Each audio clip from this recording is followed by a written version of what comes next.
Match जो है वो अब बड़ा होने जा रहा है। बल्दियाती इंतखाबात आ रहे हैं। 2018 के अंदर पार्टी को कराची में बहुत बड़ी कामयाबी हासिल हुई और थोड़ा सा मैं बात करूंगा उसके बाद के कराची के लिए तहरीक इंसाफ ने क्या किया, क्योंकि बहुत लोग ये पूछते हैं कि जितना का वोट जो है वो ना असद उमर को पड़ रहा था ना वो अली जैदी को पड़ रहा था, वो वोट इमरान खान को पड़ा।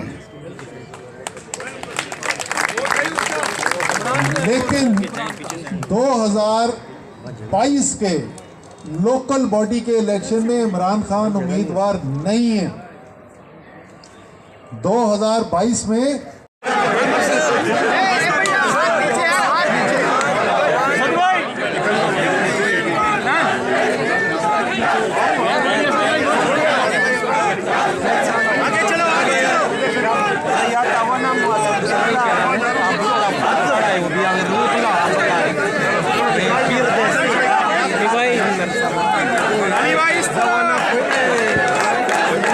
वफाकी वजीर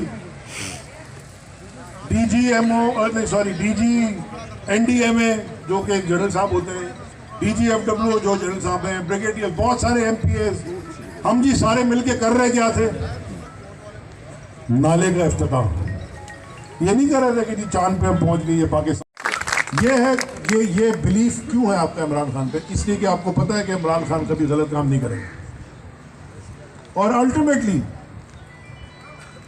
वक्त आने पे अगर किसी ने गलत काम किया है उसका एहतसाब भी होगा, चाहे हमारा हो चाहे गैर हो। गलत काम जो भी करेगा उसका एहतसाब होगा। अलमारूफ नूरा प्राणी जो मर्जी कर ले, हम इनका मुकाबला करेंगे। ये एक प्राणी इंसान है, इसको मजदूरों ने इज्जत दी थी और इसने 11 साल जाके इख्तिदार किया और 11 साल इख्तिदार का नतीजा ये निकला कि ये दुम दबा के मजदूरों को चौराहे में छोड़कर दुम दबा के यहाँ से भाग गया।